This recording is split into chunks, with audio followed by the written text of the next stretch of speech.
Chers amis, bonjour. Je voudrais terminer notre série de conférences sur le Sacré-Cœur de Jésus que nous avons eue durant cette période de confinement, de carême, de temps pascal. Et nous avons traité beaucoup de figures de saints qui ont été transformés par le cœur de Jésus. Et nous avons particulièrement parlé de saints français, puisque parmi les thèmes que nous avons abordés, c'était aussi le rayonnement social du cœur de Jésus, et qu'il y avait aussi un message pour transformer l'ensemble de la société. Mais je voudrais terminer cette année scolaire et cette série de vidéos par Sainte Thérèse de l'Enfant Jésus et le Sacré-Cœur. Alors, vous savez que donc nous célébrons en cette fête du Sacré-Cœur le centenaire de la canonisation de Sainte Marguerite Marie, et puis aussi le tricentenaire de la consécration de Marseille au Sacré-Cœur, la première consécration. C'est donc une année du Sacré-Cœur particulièrement forte. Pourquoi la figure de Sainte Thérèse de l'Enfant Jésus? Parce que cette plus grande sainte des temps modernes, qui a bouleversé l'histoire de la spiritualité, et qui va nous apprendre cette voie d'enfance, cette voie de la filiation, et de la confiance dans cet amour de Jésus, prend sa source dans le cœur du Christ. Et ça, c'est un point qui n'est pas suffisamment abordé, mais la plus grande sainte des temps modernes avait une grande dévotion au cœur de Jésus. Et je suis sûr que cette spiritualité qui va bouleverser l'histoire de l'Église, cette spiritualité a sa source dans une grande confiance, et bien sûr, dans le 19e, il y avait une grande dévotion au cœur de Jésus, mais elle va apporter quelque chose de nouveau, comme le dira le Père Marie-Eugène de l'Enfant Jésus, ce n'est pas qu'une simple dévotion, mais elle va vivre une véritable adoration du cœur de Jésus, un véritable culte au cœur de Jésus, et je crois vraiment que dans une période où il y avait encore des relents de jansénisme, et une certaine vision de la justice divine, et aussi parfois chez certains une certaine vision d'une spiritualité un peu étroite, elle va apporter un souffle considérable. Et je voudrais qu'on puisse approfondir la relation de Sainte Thérèse de l'Enfant Jésus au Sacré-Cœur. Alors, d'abord, dans un premier temps, regardons un peu dans cette histoire, avant de développer l'originalité thérésienne d'approcher le cœur du Seigneur, disons quelques mots sur sa dévotion au Sacré-Cœur et la présence, à l'époque, déjà de la bienheureuse Marguerite Marie à la coque. Elle ne sera sainte qu'en 1920. Signalons d'abord que la famille Martin, ainsi que le Carmel de Lisieux, étaient inconditionnellement favorables au mouvement de dévotion au Sacré-Cœur. C'est tout l'élan aussi de Montmartre, évidemment, du vœu national, ils sont complètement associés à cela. C'est le passage de la petite Thérèse, évidemment, à Montmartre. Mais la famille Martin était imprégnée profondément de la spiritualité de la Visitation, puisque la Visitation était l'ordre religieux de Sainte Marguerite Marie, le premier ordre à développer autant cette dévotion au cœur de Jésus. Et on sait combien tout l'esprit de Saint François de Sales annonce déjà cette dévotion au cœur de Jésus. Tante Marie d'Osité-Guérin, l'unique sœur de Madame Martin, et combien vénérée par elle, était visitandine, ne l'oublions pas. Pauline et Marie, futures éducatrices de Thérèse, ont passé de longues années au pensionnat de la Visitation du Mans. N'oublions pas l'autre sœur, et dont on est en train de découvrir toute la richesse et toute la spiritualité, Léonie, qui plus tard entrera par 3 fois même à la Visitation, avait été guérie dans son enfance après l'invocation de la bienheureuse Marguerite Marie. Ce que Thérèse, évidemment, comme carmélite, n'embêtera pas de rappeler dans sa correspondance. Il faut que la bienheureuse poursuive maintenant son œuvre auprès de la petite visitandine, écrira-t-elle plus tard à sa sœur. Parmi les très rares livres que gardait Sainte Thérèse dans sa cellule, à son usage privé, se trouvait le petit bréviaire du Sacré-Cœur de Jésus. Et même à l'oraison, Thérèse utilisera ce petit livre rempli de citations de Sainte Marguerite Marie. C'est de ce livre qu'elle tirera une parole toute de lumière et qui va résonner doucement à l'oreille de son âme, paroles tirées à la fin de l'oraison après être resté dans le silence, la sécheresse. Voici le maître que je te donne, il t'apprendra tout ce que tu dois faire, je viens te faire lire dans le livre de vie où est contenue la science de l'amour. Nous retrouvons ça dans ses écrits. Les derniers entretiens de Sainte Thérèse parlent à leur tour vraiment de cette parole, de ce petit bréviaire qu'elle gardera pendant sa maladie. Donc vous voyez une proximité du cœur parce que bien sûr, Thérèse, c'est l'amour seul qui suffit. C'est le sommet de l'amour et c'est l'amour qui va transformer toute la vie et qui va être vraiment à l'origine de la sainteté, de toute une vie morale. Nous allons découvrir cette notion de l'amour qui va être cette charité transformante dans la suite de saint Paul, dans la suite de tous les mystiques, non pas un pur passéisme d'amour, mais un amour qui s'est manifesté dans ce cœur de Jésus et qui, à elle, va le recevoir dans son propre cœur. On peut ainsi voir comment Thérèse va droit au cœur par la dévotion au Sacré-Cœur, on pourrait dire. Elle souligne la révélation de l'amour de Dieu en Jésus. Thérèse va être fascinée par le message positif du cœur de Jésus, alors que parfois on pourrait, dans certains ouvrages de spiritualité, s'attarder sur l'aspect doloris, qui évidemment est là, puisque c'est le cœur transpercé de Jésus, c'est le cœur représenté couronné d'épines, mais là où elle va au cœur, et elle ne s'arrête pas simplement aux images, elle comprend évidemment que c'est la manifestation de l'amour infini, et que ce cœur va vivre le sommet de cet amour sur la croix. Thérèse ne parlera pas toujours d'ailleurs du cœur transpercé de Jésus. Lorsqu'à l'âge de 14 ans, elle avait été si profondément impressionnée par la vue des plaies de Jésus crucifié, grâce fondatrice de son zèle pour les âmes, c'était bien le sang qui coulait des mains du Christ. Ce n'était pas d'abord le cœur transpercé. On pourrait dire que dans ce qu'on va découvrir, c'est qu'elle met l'accent sur les richesses de ce cœur qui dépasse évidemment la souffrance, et c'est l'amour infini qu'elle a très bien compris et qu'elle va plonger dans la Trinité. C'est-à-dire que ce cœur est le reflet de l'amour trinitaire. Et cet amour qui va être à la source de toute sa spiritualité, qui va illuminer toute sa vie, c'est évidemment la source de la filiation, enfin c'est la filiation plus exactement qui va en être la source. C'est ainsi que c'est une approche tout aimante et confiante en Jésus. C'est une intelligence profonde de la soif d'amour que ressent Jésus, mendiant lui-même d'amour. En cela, nous sommes très proches du message de Paris-Monial. Il reste que Thérèse aime autant contempler l'amour de Jésus reflété sur son visage, sa sainte face. Jésus brûle d'amour pour nous. Regarde sa face adorable. Regarde ses yeux éteints et baissés. Regarde ses plaies. Là, tu verras comme il nous aime. Sa face, son regard, sa bouche infiniment chaste, qui parle et qui embrasse, lui en disent long sur ce cœur source d'amour. Je vous cite Sainte Thérèse. « Tu me suis d'un regard d'amour toujours, j'ai ton cœur, ta face adorée, ton doux regard qui m'a blessé, j'ai le baiser de ta bouche sacrée, je t'aime et ne veux rien de plus, Jésus. » Donc pour comprendre que nous ne sommes pas dans une petite spiritualité ou dans un espèce de sensualisme spirituel, car Sainte Thérèse c'est tout sauf de l'eau de rose ou quelque chose d'équivoque, nous sommes au cœur même d'une union mystique. Et on doit comprendre alors quelle est cette conception du cœur. Essayons d'analyser brièvement d'abord ce qu'elle savait, elle, sur le cœur humain, tout ce que nous pouvons y trouver de positif. D'abord, l'abondance du mot « cœur », vous voyez.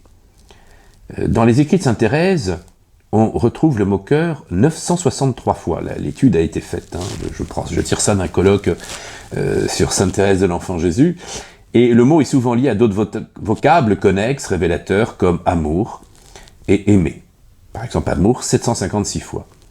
Très souvent, tous ces vocables sont au service du nom qui est au-dessus de tout nom, le nom de Jésus qui revient 1616 fois et qui est vraiment le battement du cœur de Thérèse Martin. Une centaine de fois, soit plus de 10%, le mot cœur concerne directement le cœur de Jésus, appelé aussi donc le Sacré-Cœur, plusieurs fois le Divin Cœur. Une vingtaine de fois, surtout dans la dernière poésie « Pourquoi je t'aime, ô Marie », il est question aussi du cœur de Marie, de celle qui garde toute chose en son cœur et dont l'humilité attire la Trinité en son cœur. Pour bien comprendre l'importance du cœur de Jésus, regardons brièvement aussi ce que le cœur humain signifie pour Thérèse. Tout ce que nous y trouvons évidemment de positif. L'abondance du mot marque d'emblée la richesse affective de ce cœur de Thérèse que Dieu a créé aimant et sensible, comme elle dit et répète dans son autobiographie. Ce cœur est capable de donner beaucoup de tendresse, autre vocable qui lui est cher, mais aussi d'en recevoir beaucoup, et particulièrement de la part du cœur de Jésus. Alors ça, c'est typiquement évangélique, des fleuves d'eau vive jailliront de votre sein. Celui qui croit en moi, des fleuves d'eau vive. Et je vais vous donner une eau avec laquelle vous n'aurez plus jamais soif. C'est tout l'évangile johannique de l'abondance de l'amour qui va venir dans ce cœur humain. Dès son enfance, Thérèse a pris conscience de ce noyau intérieur de sa personne et s'est familiarisée avec l'emploi du terme « cœur », même dans sa vie de prière. « Dès le matin, vous veniez auprès de moi, rappelle-t-elle à Pauline, me demandant si j'avais donné mon cœur au bon Dieu. » Au cours de la journée, elle répète souvent son offrande « Mon Dieu, je vous donne mon cœur, prenez-le s'il vous plaît, afin qu'aucune créature ne puisse le posséder, mais vous seul, mon bon Jésus. » L'abondante utilisation de ce mot « cœur » s'accorde bien chez Thérèse avec sa capacité d'intériorisation et révèle évidemment un grand regard contemplatif. On peut dire que toutes les choses sont enregistrées, vécues comme un double niveau. Celui, vraiment on pourrait dire un peu matériel, et puis un message plus secret, encore plus profond. Thérèse est consciente de l'existence en elle des yeux du cœur, dont elle parle à la suite de saint Paul. Elle vit au niveau de ce que l'Écriture appelle l'homme caché du cœur. L'homme caché du cœur, dans la première épître de saint Pierre, chapitre 3, verset 4. Alors, que signifie réellement ce cœur ? Eh bien, il est le siège des sentiments, donc c'est vraiment une vision très biblique. Le siège des sentiments, souvent décrit par elle, depuis les plus tendres et les plus heureux jusqu'aux plus pénibles, et jusqu'à ces tristes sentiments de nature que Thérèse a sentis dans son cœur et qu'elle perçoit dans le cœur des autres. Mais comprenons bien que ces sentiments du cœur de Thérèse ne sont pas vécus comme des impulsions et passions aveugles, désordonnées. C'est pas de la sensibilité uniquement. Le cœur de Thérèse est réfléchi, il est pensif, il est le siège de toutes les pensées. En grand nombre, le siège des pensées, et qui vont vraiment animer, vous voyez, cette relation avec Dieu. Le cœur de Thérèse est donc la réalité qui résonne en profondeur. Il est l'instrument, tel des lunettes de l'intelligence, qui permet, comme par instinct, ou par génie, on pourrait dire pour sainte Thérèse, de mieux apercevoir, de décrypter le sens des choses, leur valeur, leur non-valeur, le poids d'amour, le poids vraiment de charité. Ce cœur est comme le sixième sens qui sent et qui pressent, ce qui se cache ou s'annonce derrière le voile de l'apparence. Son cœur possède une empathie incroyable. Et c'est ce qui fait la sainteté de sainte Thérèse. Dans sa vie cloîtrée de carmélite, elle a une empathie pour le monde, et ça va évidemment l'introduire au cœur de l'Église, et de ce mystère de la mission et de la charité. Son cœur possède cette empathie pour capter ce que l'autre divin et l'autre humain vivent. Donc ce qui est vraiment très intéressant, c'est qu'il est un lieu d'accueil. S'il s'agit du divin, on comprend dès lors aisément pourquoi Thérèse, très intelligente, mise sur les livres et la science, mais ce n'est pas l'essentiel.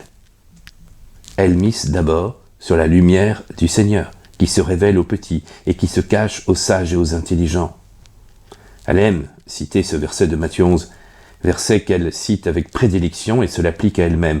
Cette attention au Seigneur rend son cœur très apte à scruter le cœur de Jésus, à se laisser ravir par lui dans une intense relation d'amour, une prière continuelle.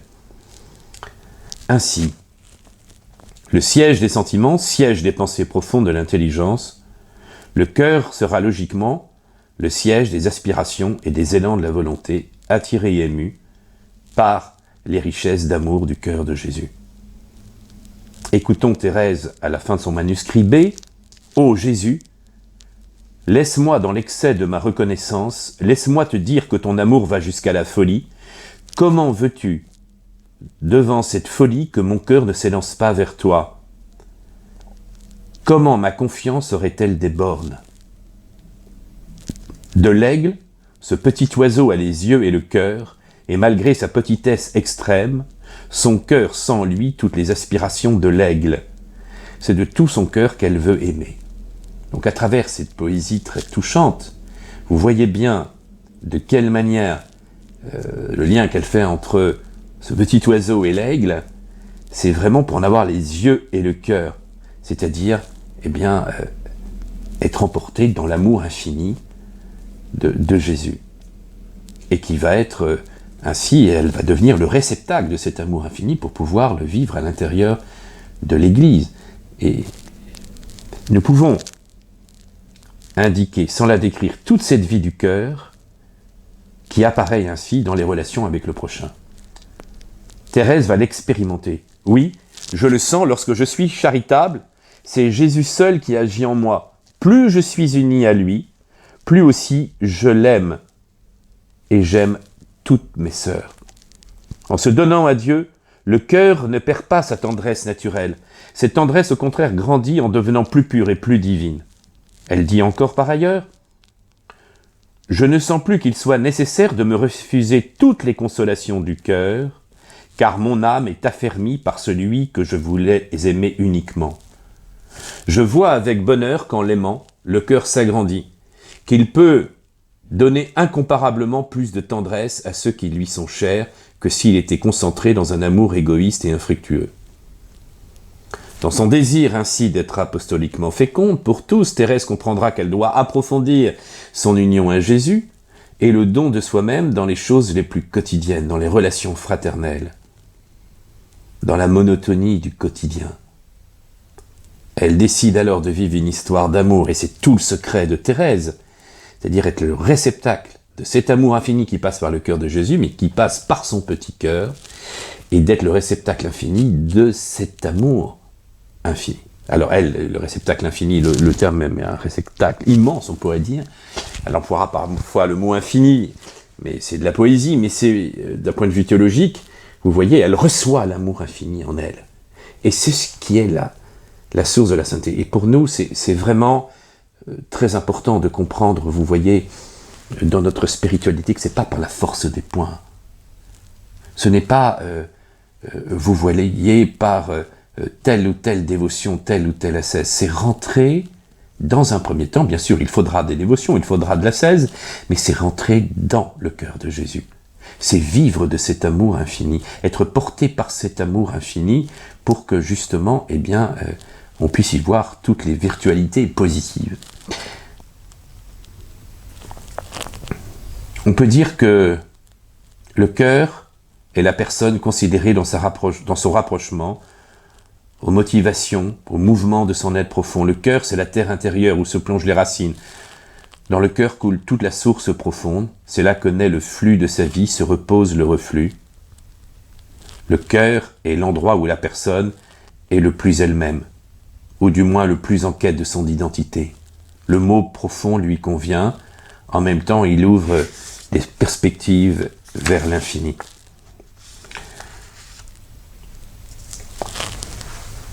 Vous voyez comment nous rentrons à travers cette notion de cœur dans cet amour infini de Jésus.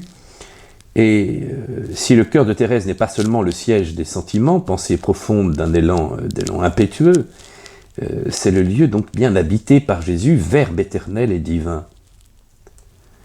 Et quand je parle avec des orthodoxes qui ne comprennent pas toujours cette notion du Sacré-Cœur, ils disent « mais vous décomposez le cœur de Jésus, vous créez une dévotion sur quelque chose qui nous éloigne de la personne, de la totalité du mystère christique. » Et je réponds « mais non, vous voyez, c'est bien toute la personne de Jésus, c'est bien toute l'immensité de l'incarnation, mais plus encore, c'est l'immensité de cette filiation, de cette relation d'amour vécue dans la Trinité, et qui va jusque se manifester dans le fait d'assumer un corps et un esprit humain, et qui va jusqu'au fait d'assumer cette rédemption, et qui va jusqu'au fait d'avoir un cœur transpercé par amour de Jésus. Donc oui, le cœur, il est sacré, bien sûr, parce qu'il appartient au Christ, mais comprenez bien, comme le rappelle Pie XII dans son encyclique Orietis Aquas, que, évidemment, c'est le symbole de toute la personne de Jésus, et de son amour infini pour les hommes, de cet amour infini. Donc c'est rentrer un peu plus profondément avec notre système de connaissances qui fonctionne aussi par la sensibilité, par les symboles, par les signes, c'est de nous faire rentrer plus profondément dans l'immensité, car c'est souvent à travers le signe et le mystère que nous pouvons comprendre l'immensité du divin. Écoutons les strophes de Vivre d'amour. Thérèse rappelle la promesse de Jésus. « Mon Père et moi viendrons le visiter. » Alors c'est, je vous donne la référence, manuscrit PN 17, Vivre d'amour. Thérèse rappelle la profonde promesse. « Mon Père et moi viendrons le visiter, et de son cœur faisant notre demeure, venant à lui nous l'aimerons toujours. » Réaction de Sainte Thérèse. « Vivre d'amour, c'est te garder toi-même, Verbe incréé, parole de mon Dieu, ah tu le sais, divin Jésus, je t'aime, l'esprit d'amour m'embrasse de son feu, c'est en t'aimant que j'attire le Père. Mon faible cœur le garde sans retour, ô Trinité, vous êtes prisonnière de mon amour. » Désormais, dans un cœur uni, intime, Thérèse veut offrir sa vie pour honorer cette vie divine qui lui est offerte. Vivre d'amour, c'est vivre de ta vie, roi glorieux, délice des élus. Tu vis pour moi caché dans une hostie, je veux pour toi me cacher, ô Jésus. À des amants il faut la solitude, un cœur à cœur qui dure nuit et jour. Ton seul regard fait ma béatitude, je vis d'amour. L'échange est total, au cœur divin débordant de tendresse, j'ai tout donné, légèrement je cours. Vous voyez cette approche tellement théologique, spirituelle, mystique de cette dévotion au Sacré-Cœur. C'est bien montrer vraiment que c'était transformé par cet amour et que jusque dans le mystère de l'Eucharistie, on est dans un cœur à cœur. On est dans un cœur à cœur et c'est vivre ainsi de cet amour infini. Le cœur de Jésus, évidemment, c'est sa connaissance aussi de Sainte Marguerite Marie, de Claude de la Colombière, et c'est très important pour Sainte Thérèse. Sa vision fondamentale de la bienheureuse, comme elle l'appelle la sainte amante du cœur de Jésus, et Thérèse le met dans la continuité de Sainte Marie-Madeleine. On admirera toujours l'amoureuse audace, cette confiance de cette pécheresse qui a su se jeter. Donc elle annonce aussi évidemment Sainte Faustine dans cette confiance dans la miséricorde. Elle aurait aimé être la plus grande des pécheresses, non pas par amour du péché, mais pour pouvoir vivre de cette miséricorde divine. Et donc elle, c'est l'expérience de ce cœur d'amour de Jésus, l'amour miséricordieux. Écoutons-la qui écrit au Père Bellière.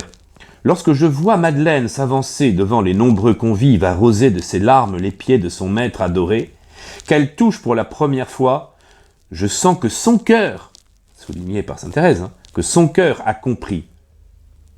C'est bien le cœur qui comprend. Il a compris les abîmes d'amour et de miséricorde du cœur de Jésus, et que toute pécheresse qu'elle est, ce cœur d'amour est non seulement disposé à lui pardonner, mais encore à lui prodiguer les bienfaits de son intimité divine, à l'élever jusqu'au plus haut sommet de la contemplation. Ah, mon cher petit frère, depuis qu'il m'a été donné de comprendre aussi l'amour du cœur de Jésus, je vous avoue qu'il a chassé de mon cœur toute crainte. Le souvenir de mes fautes m'humilie, me porte à ne jamais m'appuyer sur ma force qui n'est que faiblesse, mais plus encore, ce souvenir me parle de miséricorde et d'amour. Comme lorsqu'on jette ses fautes avec une confiance toute filiale dans le brasier dévorant de l'amour, comment ne serait-elle pas consumée sans retour? Alors là, on est au cœur de la spiritualité de Sainte Thérèse, vous voyez. Cette confiance, cette voix d'enfance, eh bien, c'est véritablement pouvoir découvrir cet amour infini qui va porter cet enfant. Le cœur de Jésus, à l'image de ses bras largement ouverts, constitue donc en permanence une invitation ardente à réagir avec entière confiance. Ah, que je voudrais vous faire comprendre la tendresse du cœur de Jésus, ce qu'il attend de vous, écrit-elle à l'abbé Bellière, en lui apprenant à prendre Jésus par le cœur. Car Jésus accumule la tendresse d'un cœur de père-mère. On pourrait dire qu'il rayonne le cœur de son Père divin et de sa mère humaine Marie. Je vous lis ce texte de Sainte Thérèse. « Ô toi qui sus créer le cœur des mères, je trouve en toi le plus tendre des pères, mon Jésus, mon seul amour, Jésus, Verbe éternel, pour moi ton cœur est plus que maternel. » Comme cela est profondément biblique. Et comme vous voyez aussi, nous voyons le dépassement de la crainte à travers tout cela. C'est-à-dire que, encore une fois, c'est tellement johannique, cet aspect de vivre de cette charité, de comprendre que Dieu est source de l'amour, et que alors, dans la compréhension totale de l'amour, l'amour bannit la crainte, c'est-à-dire on n'est plus dans un rapport d'autorité, de peur de la justice, c'est-à-dire que l'amour est tel qu'il a embrassé la justice. Il la comprend, il la dépasse de loin. Il ne faut pas jouer miséricorde contre justice divine, parce que la miséricorde va au-delà de la justice. C'est un élan d'amour qui comporte toute la loi divine, oui. En 1895, Sainte Thérèse a composé une poésie entièrement consacrée au Sacré-Cœur de Jésus. Le matin de Pâques, Jésus se montre vivant à Sainte Marie-Madeleine, cette âme ardente qui ne pouvait le vaincre en amour. Jésus fait d'abord voir sa face bénie, mais bientôt un seul mot jaillit de son cœur, murmurant le nom si doux de Marie. Telle Madeleine, telle l'épouse du cantique, Sainte Thérèse, elle aussi, a cherché autour d'elle le bien-aimé. La brillante nature, vestige de Dieu, il est vrai, sans Jésus n'est qu'un vaste tombeau. Thérèse veut plus. Elle a besoin d'un Dieu qui devient notre frère humain. Et vous voyez, elle a une profonde compréhension de la logique de l'incarnation. Jusqu'à quel point Dieu nous rejoint. C'est pas mièvre, c'est pas Jésus copain, vous voyez. C'est la compréhension de l'amour et le fait d'assumer cette nature humaine et le fait que Jésus exerce cet amour humain fait de Jésus ce frère humain qui va nous transformer pour nous élever, pour nous emmener évidemment dans l'infini, dans cette gloire de l'amour. Seul le cœur de Jésus peut répondre aux ardents désirs et aux besoins du cœur de Thérèse, en lui révélant le trésor de tendresse. Alors je vous lis les strophes 4 et 5. « J'ai besoin d'un cœur brûlant de tendresse, restant mon appui sans aucun retour, aimant tout en moi, même ma faiblesse, ne me quittant pas la nuit et le jour, je n'ai pu trouver nulle créature qui m'aimât toujours sans jamais mourir. Il me faut un Dieu prenant ma nature, devenant mon frère et pouvant souffrir. Tu m'as entendu, seul ami que j'aime, pour ravir mon cœur, te faisant mortel. Tu versas ton sang, mystère suprême, et tu vis encore pour moi sur l'autel. Si je ne puis voir l'éclat de ta face, entendre ta voix remplie de douceur, je puis, ô mon Dieu, vivre de ta grâce, je puis reposer sur ton sacré cœur. » Ainsi, Thérèse continue de parler de ses désirs qui te sont bien connus, vous voyez, désirs de sainteté, d'un amour sans limite. Comment les réaliser au milieu de la faiblesse et l'impuissance qu'elle partage avec nous tous à un moindre degré? Il est vrai, bien qu'elle qualifie aussi d'extrême, eh bien, le cœur de Jésus sera sa vertu, son achèvement. Je continue. Ah, je le sais bien, toutes nos justices n'ont devant tes yeux aucune valeur pour donner du prix à nos sacrifices. Je veux les jeter en ton divin cœur. En ton cœur sacré, Jésus, je me cache, je ne tremble pas, ma vertu c'est toi.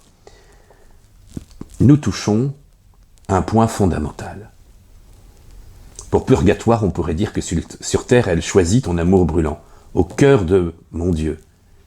Ainsi, elle deviendra capable, jusqu'à la mort, de faire un acte de pur amour. Alors, c'est très important, vous voyez, ce mystère de ce pur amour, de cette charité qui va la porter dans tous les actes, parce qu'on pourrait l'accuser, évidemment, d'être un peu, de vivre du quiétisme de Madame Gouillon, c'est-à-dire cette spiritualité qu'on avait aussi avec Fénelon, d'un pur amour, qui serait une sorte de passéisme spirituel. Alors une étude très intéressante qui est parue dans un colloque de Notre-Dame de Vie, Thérèse au milieu des docteurs, aux éditions du Carmel, il y a une intervention du père Louis Mainviel de Notre-Dame de Vie, une théologie de la filiation.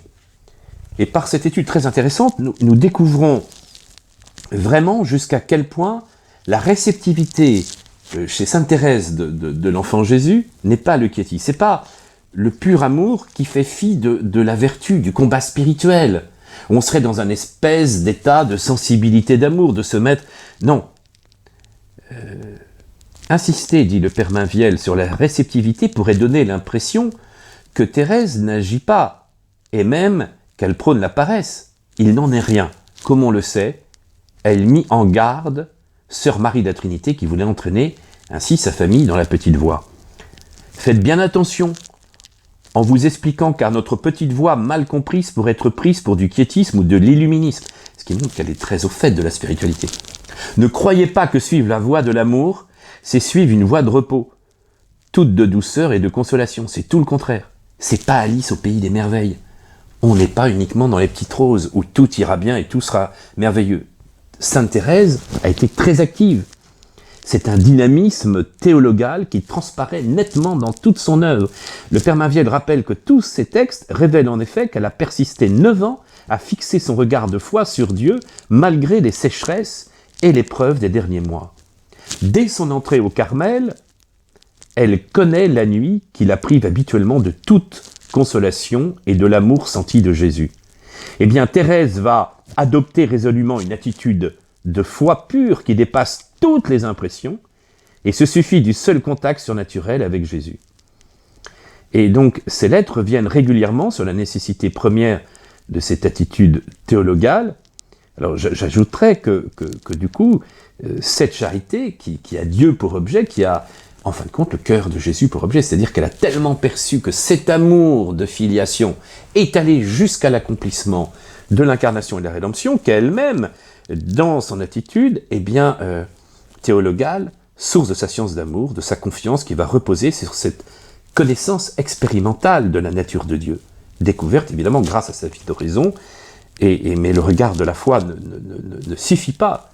Il faut comprendre que chez Sainte Thérèse, elle a très bien saisi qu'on est dans un acte d'amour. Vous voyez ? L'amour est un acte, il ne peut rester statique, s'arrêter sans mourir. Aimer, c'est tout donner, et se donner soi-même. Pour Sainte Thérèse, aimer Dieu, c'est tout donner pour qu'il n'y ait plus que lui, c'est se livrer à lui pour qu'il puisse déverser tout l'amour qu'il désire. Donc c'était tout ce que je vous disais au début à partir du cœur de Jésus, et je crois vraiment que c'est lié à sa compréhension vraiment de cet amour, la compréhension de cet amour qui passe par le cœur de Jésus. La plénitude de Dieu transforme l'âme en amour et la met à son tour en mouvement de don d'elle-même. Elle est prise dans ce mouvement de l'amour et l'âme donne tout dans les activités les plus infimes de la vie ordinaire. Elle se donne elle-même tout entière à son prochain, à l'humanité que Jésus sauve. En reprenant la parole du cantique, « Attirez-moi, nous courons », Thérèse définit l'amour comme un torrent qui se déverse sur le monde et entraîne les âmes dans son mouvement de retour vers le Père. En fin de compte, dans cette étude vraiment passionnante du Père Mainviel, on s'inscrit aussi dans la continuité du Père Lettel dans son ouvrage sur connaître l'amour du Christ qui surpasse toute connaissance. La thèse de ce Père Carme est de dire que la théologie des saints, c'est vraiment l'amour. C'est la charité infinie, c'est comprendre ce mouvement de l'amour trinitaire. Et comme le rappelle aussi le Père Mainviel, vous voyez, la compréhension et rentrer dans cet amour, c'est bien comprendre le mouvement trinitaire lui-même. Vous voyez, de toute éternité, le Père donne tout à son Fils, il est tourné vers le sein du Père. Vous voyez, ça c'est capital. Le Fils est pure réceptivité à l'égard du Père. Mais la communication de la divinité ne s'arrête pas au Fils, puisqu'il reçoit tout de son Père, le Fils est lui-même acte de don, mouvement diffusif de lui-même. L'amour du Père ne peut s'arrêter dans le Fils. Dans leur amour commun de la substance divine, le Père et le Fils ne se ferment pas sur eux, ils spirent l'Esprit Saint. Donc on est dans les relations trinitaires, les 4 relations trinitaires. Et dans sa réceptivité à l'égard du Père, le Fils reçoit du Père d'être avec lui le principe de l'Esprit Saint. Donc nous sommes associés à ce mystère trinitaire. Vous voyez, dans les relations de paternité, de filiation, le Fils reçoit l'amour du Père, et le Père aime de toute éternité profondément le Fils, et à travers cet amour du Père et du Fils, vous voyez qu'il y a ce troisième pôle, qui est l'Esprit Saint, qui est vraiment, qui procède de cet amour du Père et du Fils, et qui va renvoyer cet amour. Donc dans ce mouvement diffusif, où il y a, on pourrait dire que les personnes sont constituées éternellement de cet amour, et créées à l'image du Fils qui s'est incarné pour nous remettre l'Esprit Saint, nous avons, nous, la vocation d'orienter notre aide vers le Dieu vivant, qui répand l'amour en nos cœurs. Et par là même, nous entraîne à aimer comme lui-même nous a aimés, c'est-à-dire à répandre l'amour de l'Esprit Saint dans le monde. L'amour va donc s'exprimer en acte. Depuis que Thérèse dit le Père Mainviel, depuis que Thérèse s'est fait acte d'offrande à l'amour miséricordieux, l'amour l'a transformée et elle est devenue amour au cœur de l'Église. Elle nous va nous faire rentrer dans ce mystère du corps mystique. C'est donc un feu de charité qui nous fait rentrer dans ce mystère de sainteté. Mais évidemment, je ne pourrais pas comprendre ce mystère du cœur de Jésus et cette relation avec Sainte Thérèse si je ne vous parlais pas du sacerdoce de Sainte Thérèse qui va nous faire rentrer dans son offrande, l'offrande de toute sa vie à la miséricorde divine. Et ça, c'est son acte d'amour à l'amour miséricordieux, son acte d'oblation. Il est fondamental pour comprendre Sainte Thérèse et qui nous fait rentrer aussi dans le mystère de l'Église. Et je terminerai tout à l'heure par le fait que c'est une voie fondamentale pour la sainteté dans l'Église et pour être transformé dans ce mystère de l'Église. Donc, on n'a pas fini de vivre, vous voyez, du message de Sainte Thérèse. Alors, quand je vous parle du sacerdoce de Sainte Thérèse qui va être lié au cœur de Jésus, vous dites, mais qu'est-ce qu'il raconte? De quoi parle-t-il? Eh bien, figurez-vous que Sainte Thérèse va s'approprier la mission du prêtre, évidemment, par la prière. Elle se veut missionnaire de contemplation pour soutenir le missionnaire d'action. Et je voudrais vous montrer comment c'est lié au cœur de Jésus, parce qu'on est au sommet de la montagne de l'amour. Et elle s'offre elle-même en victime d'Holocauste à l'amour miséricordieux. Elle réalise ainsi pleinement son sacerdoce baptismal. Je vous lis... alors je ne vous donne pas à chaque fois toutes les références. Bon. S'offrir à Dieu en union avec le Christ, prêtre et victime, et proclamer les merveilles accomplies par le Dieu sauveur. Ce sont là deux aspects complémentaires du même sacerdoce commun. Il faut se garder de les séparer. Le second aspect vient heureusement compléter le premier et nous rappeler que la communion au Christ souffrant, pour indispensable qu'elle soit, n'est qu'un chemin. Elle n'est pas le terme. Elle n'est pas le terme.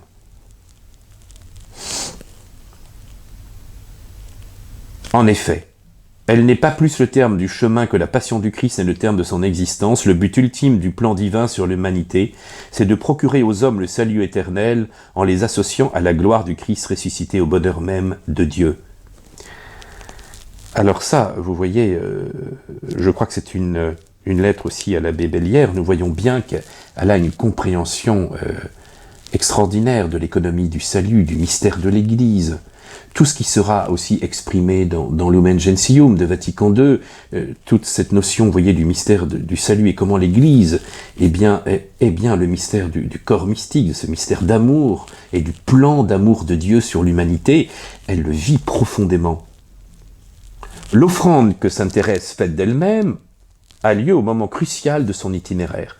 Elle vient de pénétrer plus en profondeur dans le mystère de l'amour ineffable de Dieu pour l'humanité, qui lui révèle l'ampleur de la tragédie humaine. L'homme s'enlise soit dans le refus de l'amour de Dieu, soit dans une perception déformante ou déformée, évidemment, de la miséricorde. Mais cette année, le 9 juin, fête de la Sainte Trinité, j'ai reçu la grâce de comprendre plus que jamais combien Jésus désire être aimé. Alors elle va saisir, vous voyez, à travers sa prière, tout son amour miséricordieux qui demeure incompris. Et alors elle s'adresse au Père lui-même. « Ô mon Dieu, m'écriai-je au fond de mon cœur, n'y aura-t-il que votre justice qui recevra des âmes s'immolant en victimes? Votre amour miséricordieux, n'en a-t-il pas besoin lui aussi? De toutes parts il est méconnu, rejeté. Les cœurs auxquels vous désirez le prodiguer se tournent vers les créatures, leur demandant le bonheur avec leur misérable affection, au lieu de se jeter dans vos bras et d'accepter votre amour infini. Ô mon Dieu, votre amour méprisé va-t-il rester en votre cœur? Il semble que si vous trouviez des âmes s'offrant en victime d'holocauste à votre amour, vous les consumeriez rapidement. Il me semble que vous seriez heureux de ne point comprimer les flots d'infinie tendresse qui sont en vous. Si votre justice aime à se décharger, elle qui ne s'étend que sur la terre, combien plus votre amour miséricordieux désire-t-il embraser les âmes, puisque votre miséricorde s'élève jusqu'aux cieux? Ô mon Jésus, que ce soit moi, cette heureuse victime, consumez votre holocauste par le feu de votre divin amour. Vous voyez la beauté de ce texte, c'est-à-dire que cet amour du cœur de Jésus l'entraîne à être une victime de l'holocauste, et elle se tourne vers cet amour miséricordieux pour le salut. Vous voyez, la fille de Thérèse d'Avila sait que Jésus s'est donné et continue dans le sacrement quelle Église, à travers le sacerdoce ordonné, continue de se donner. Mais il n'en demeure pas moins incompris, trop souvent. Il est venu chez les siens ne l'ont pas reçu. Pour dénouer ce drame, elle se met alors au premier rang, et elle s'offre elle-même comme le Christ, comme le cœur de Jésus. Thérèse est consciente que sa consécration, ses souffrances, son immolation, son oraison, son adoration, eh bien, peuvent être agréables à Dieu, agréées par lui. Alors elle veut suivre Jésus, vous voyez, depuis le mystère de l'Annonciation jusqu'au calvaire. Il s'est donné, il n'y a pas de plus grand amour que de se donner comme lui et à lui. C'est l'offrande d'elle-même à l'amour miséricordieux. C'est, on pourrait dire, le fruit de tout son vécu des vertus théologales. C'est une compréhension théologique approfondie, c'est pour ça qu'elle est docteur de l'Église. C'est incroyable, vous voyez, tout ce qu'elle a pu vivre sans avoir fait des études de théologie. Elle est au cœur même de toute la mystique. À moi, il a donné sa miséricorde infinie, et c'est à travers elle que je contemple et adore les autres perfections divines. Alors toutes m'apparaissent rayonnantes d'amour. Toutes m'apparaissent rayonnantes d'amour, la justice même, et peut-être encore plus que toute autre, me semble revêtue d'amour, ce que je vous disais tout à l'heure. L'amour embrase la justice, voyez. En voulant s'offrir comme Jésus et par lui à la Trinité, elle est disciple de Jean de la Croix et elle renouvelle quelque part un acte sacerdotal du Christ dont la fonction de grand et unique prêtre ne se centre pas sur les actes cultuels ou sacrificiels de l'ancienne loi, mais le véritable culte, ça va être l'offrande. Vous voyez que lui va faire de son propre corps, de tout son être. Et qu'est-ce que Dieu attend de nous? Mais il attend aussi une véritable offrande de nous-mêmes. Et vous voyez, nous retrouverons ça avec évidemment Sainte Faustine, mais cette dimension sacerdotale de par notre baptême est de s'unir, alors évidemment, d'une nature différente du sacerdoce ministériel. Mais quand on dit « Père éternel, je vous offre le corps, le sang, l'âme et la divinité », c'est-à-dire que nous participons à cette offrande. Participons à cette offrande, nous en vivons et elle doit être notre vie, cette offrande qui est l'acte d'amour par excellence qui a eu lieu. Et donc, elle annonce, vous voyez, véritablement ce sacerdoce des fidèles qui sera mis en valeur de nouveau par le Concile Vatican II et qui ne touche en rien au sacerdoce ministériel, enfin, qui n'empiète pas, vous voyez. Le Père envoie le Fils pour qu'il traverse l'opacité humaine et la recrée dans tout le mystère de Pâques. Comme le Christ répond à l'amour du Père qui l'envoie, ainsi Thérèse répond à l'amour de la Trinité à travers son amour de Jésus en s'offrant dans l'amour de l'Esprit Saint, dans l'ardent amour de l'Esprit Saint comme lui. Elle s'associe à l'œuvre du salut parce que le Père lui donne son Fils unique pour sauveur et époux. Alors elle s'approprie les trésors infinis des mérites pour les offrir dans un acte sacerdotal. Avec son petit cœur, elle veut vivre cet acte d'amour, de louange au Père, et y joindre tous les mérites des saints, tout leur acte d'amour, tous les mérites de Marie. C'est ainsi la volonté salvifique du Père. Et ça va la faire rentrer évidemment dans le mystère de l'Église. Elle s'identifie en cela avec l'Église, où elle privilégie le rôle évidemment de Marie, Mère de Dieu. Et comme Marie, elle va supplier le Père, et elle s'offre en victime d'Holocauste à son amour. Mais comprenons bien, vous voyez qu'elle pose vraiment un mystère, vous voyez, d'une charité infinie, un acte sacerdotal. Et je vous disais, elle anticipe vraiment toute cette pensée de l'Église, qu'on aura avec Pie XII, Mystici Corporis, sa dimension mystique, mais qu'on retrouve aussi dans Vatican II, dans la Constitution sur la liturgie, Sacrosanctum Concilium.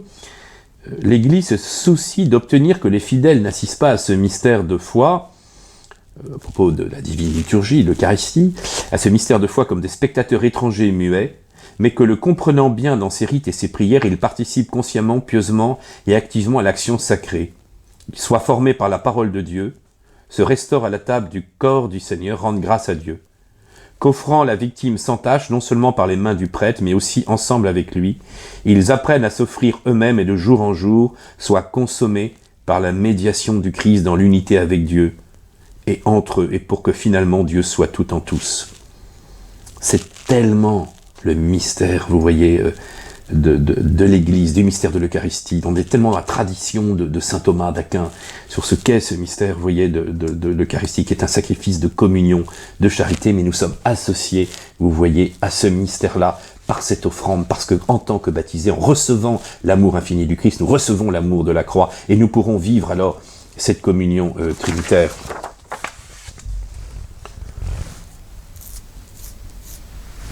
Thérèse vit son offrande comme intercession à l'exemple du Christ qui est toujours vivant pour intercéder en notre faveur, notamment dans l'Eucharistie où il se livre pour la multitude en rémission des péchés. Ô mon Dieu, Trinité bienheureux, je désire vous aimer et vous faire aimer, travailler à la glorification de la Sainte Église, en sauvant les âmes qui sont sur la terre et délivrant celles qui souffrent dans le purgatoire.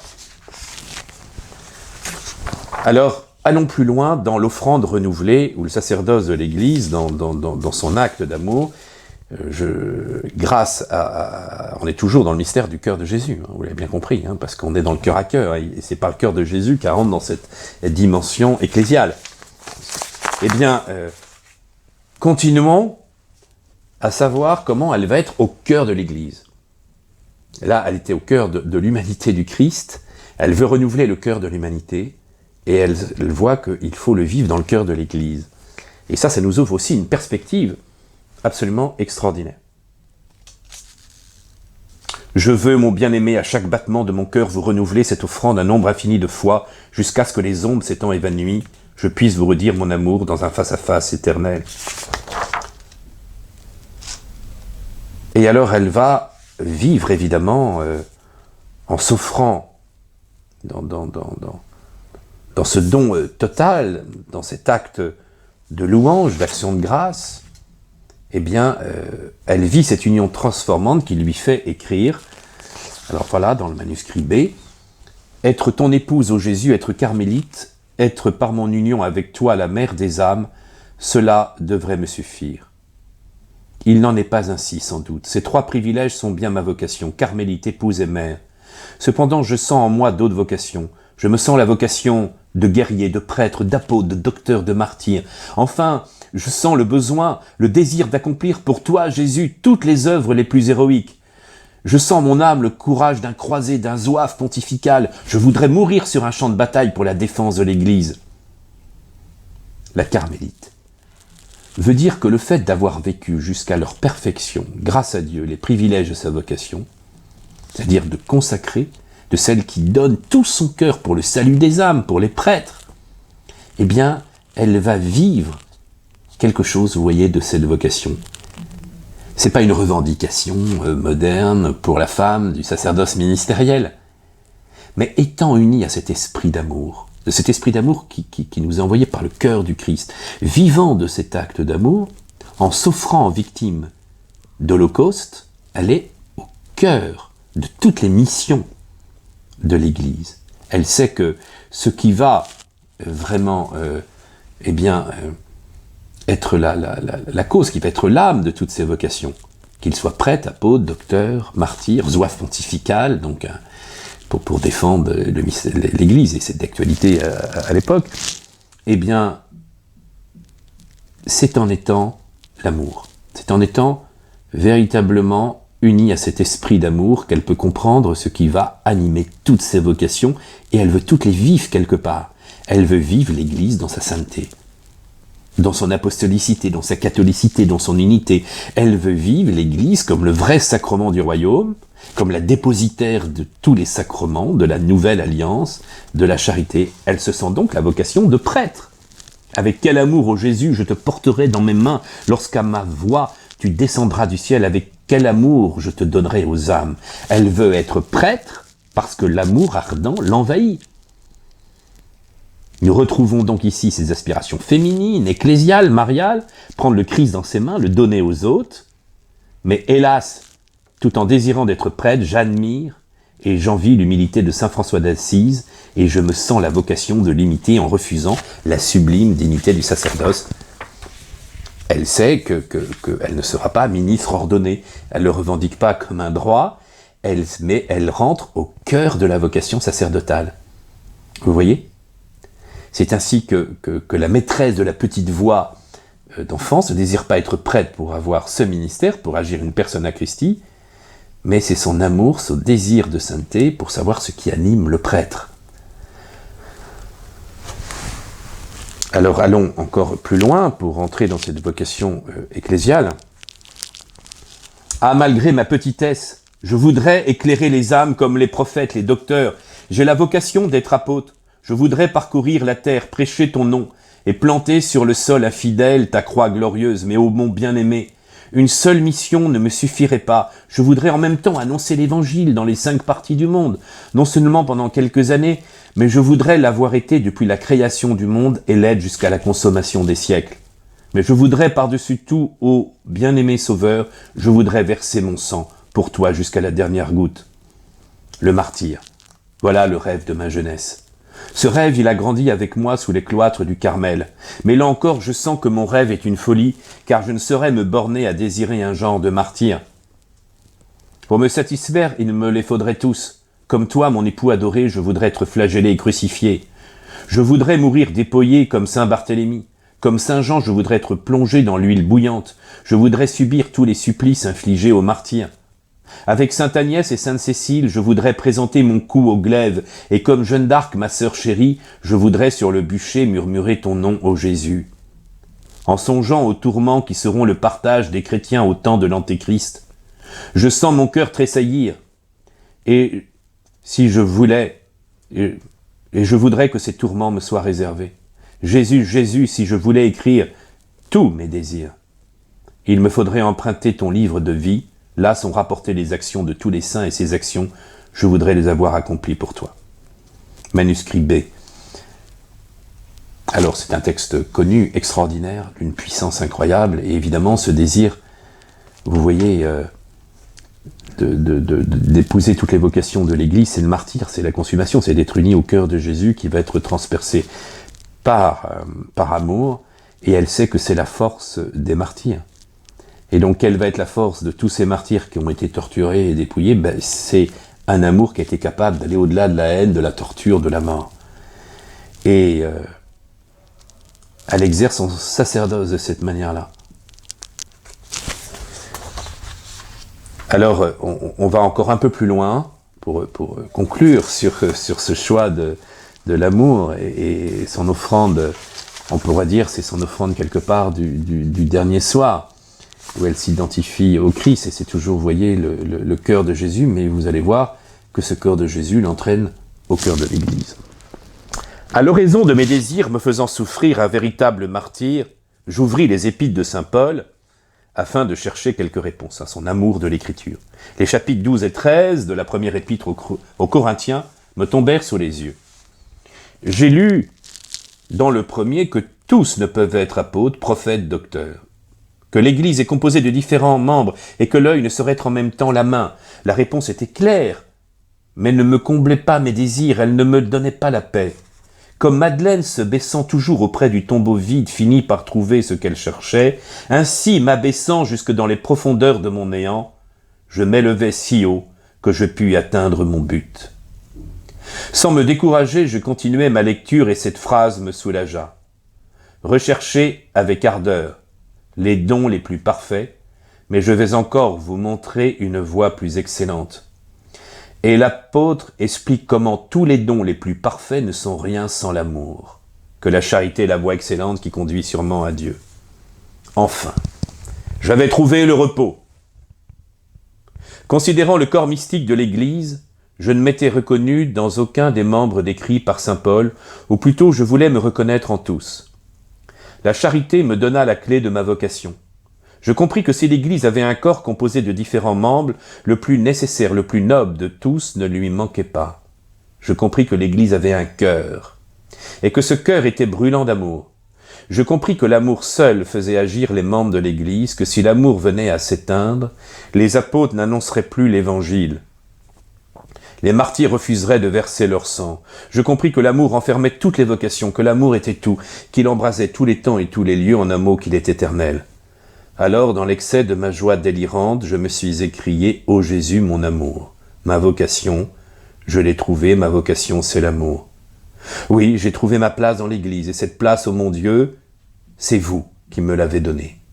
Dans le cœur de l'Église, ma mère, je serai l'amour, ainsi je serai tout, ainsi mon rêve sera réalisé.